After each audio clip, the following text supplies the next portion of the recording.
आवाज।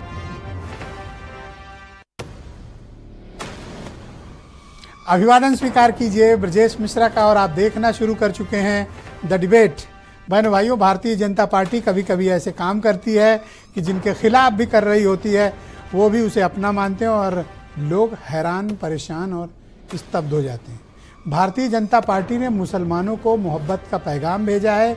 32 लाख मुसलमानों के घर मोदी जी की सौगातें ईदी जाएगी। क्या कोई इस बात का भरोसा कर सकता है? लेकिन बीजेपी ने अपने स्टैंड में परिवर्तन किया है। आज इसी विषय की चर्चा को आगे बढ़ाएंगे। बहन भाइयों, भारतीय जनता पार्टी ने मुसलमानों को मोहब्बत भरा पैगाम भेजा है और ये कहा है कि मोदी जी मुसलमानों से बहुत प्यार करते हैं, मुसलमानों को पसंद करते हैं। बटोगे कटोगे की राजनीति के बीच मुसलमानों को ये मोहब्बत भरा पैगाम कहाँ से और क्यों आ रहा है? क्या आपको पता है कि भारतीय जनता पार्टी 32 लाख से भी ज़्यादा मुसलमानों को सौगातें मोदी भेजी जा रही है ईद पे। उसमें सिवैयाँ होंगी, तरह तरह के गिफ्ट आइटम्स होंगे और ऐसे 32 लाख 3.2 मिलियन मुस्लिम फैमिलीज़ में मोदी जी की ये सौगात पहुंचेगी, जिसमें बिहार खास तौर पर फोकस में है। बीजेपी का ये कदम का कारण क्या है? क्या जो मुसलमान वोटों का कंसोलिडेशन है, जो अगेंस्ट बीजेपी पड़ता है किसी भी राज्य में, 90% से ज़्यादा मुसलमानों का वोट भारतीय जनता पार्टी के खिलाफ पड़ता है, कुछ एक बाई इलेक्शंस को आप अपवाद माने तो क्या इस कंसोलिडेशन को ब्रेक करने की कोशिश है ताकि जो विपक्ष को एक मुश्त वोट मिलता है अगेंस्ट बीजेपी, इसमें भी कुछ बंटवारा हो सके? बहन भाइयों, राजनीतिक दल, जो मेरा मत है, जो मेरी समझ सामान्य रूप से कहती है, राजनीतिक दल कोई भी काम यूं ही नहीं करते। बेमकसद राजनीति में कोई हलो भी नहीं करता। बिना मकसद के राजनीति में कुछ भी नहीं होता। नमस्ते भी नहीं करते लोग।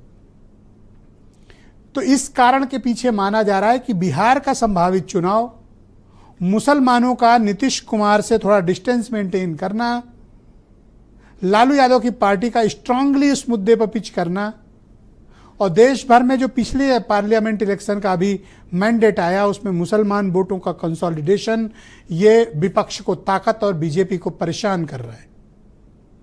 इस परेशानी से निपटने के लिए मुझे ऐसा प्रतीत होता है कि सौगाते मोदी शुरू किया जा रहा है।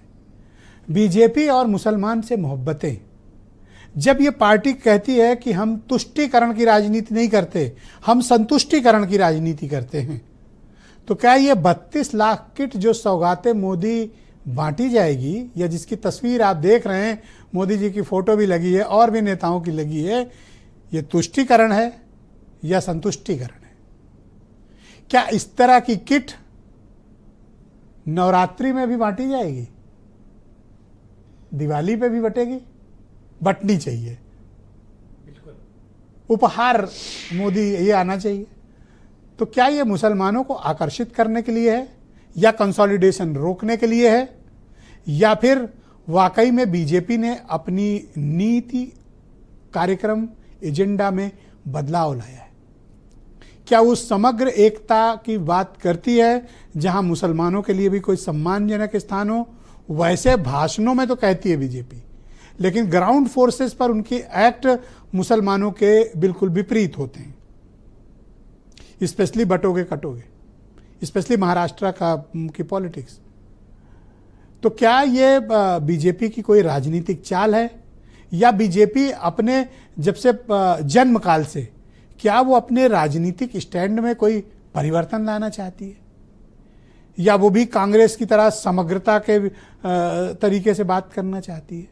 ये एक महत्वपूर्ण मुद्दा, ये टर्निंग पॉइंट भी हो सकता है, ये राजनीति का एक महत्वपूर्ण पड़ाव भी हो सकता है जहां से पॉलिटिक्स इस देश की रीडिफाइंड होगी। ये कोई सामान्य घटना नहीं है, असामान्य है राजनीतिक रूप से।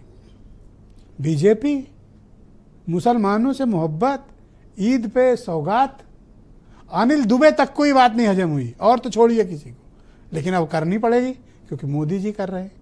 तो क्या उत्तर प्रदेश में भी सौगात बटेगी? क्या यहाँ भी ईदी दी जाएगी? जहाँ इफ्तारी ना हो रही हो, लोग करने से बचते हों, वहां पर सौगात बांटने का जोखिम क्या उठा सकेगी बीजेपी? आज इन सारे मुद्दों पर समग्रता के साथ सभी पहलुओं पर विचार करते हुए आज की परिचर्चा को हम आगे बढ़ाएंगे। मैं चाहता हूं कि आज इस मुद्दे से जुड़े हुए जो बयान हैं वो पहले आप सुन लें, फिर हम डिबेट आगे बढ़ाएंगे। बहनों भाइयों, मैं किसी विषय के 360 डिग्री आपको उसको समझाने का प्रयास करता हूं ताकि हम उस मुद्दे की रेलिवेंसी को आपके समक्ष बिल्कुल निष्पक्ष और निर्विवाद रूप से प्रस्तुत कर सकें। आप कुछ स्टेटमेंट सुने। हर व्यक्ति एक हिंदुस्तानी है, एक भारतीय है।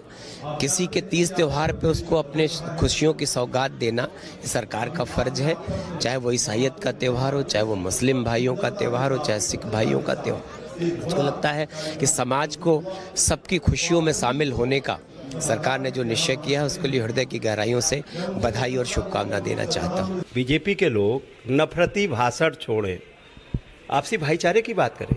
ये अब जनता जान चुकी, इनको बेनकाब कर रही है, अब जनता इनके कोई झांसे में नहीं आने वाली। तो इनकी मानसिकता ठीक नहीं है और भाईचारा के बगैर अब देश में कोई सरकार नहीं बनेगी और जनता जान चुकी है अब इनको बेनकाब करने का काम करेगी। अब इनके कोई झांसे में कोई फंसने वाला नहीं है।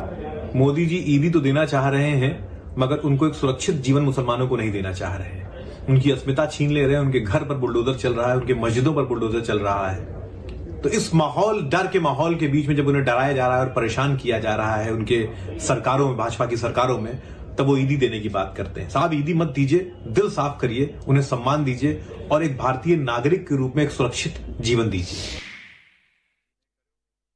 ऑलराइट, तो बहनों भाइयों, आज की इस परिचर्चा को आगे बढ़ाएंगे। मेरे साथ भारतीय जनता पार्टी के अल्पसंख्यक मोर्चा के प्रदेश अध्यक्ष कुंवर बासित अली मेरे साथ जुड़े हुए हैं। उमाशंकर पांडे कांग्रेस कमेटी के प्रवक्ता हैं।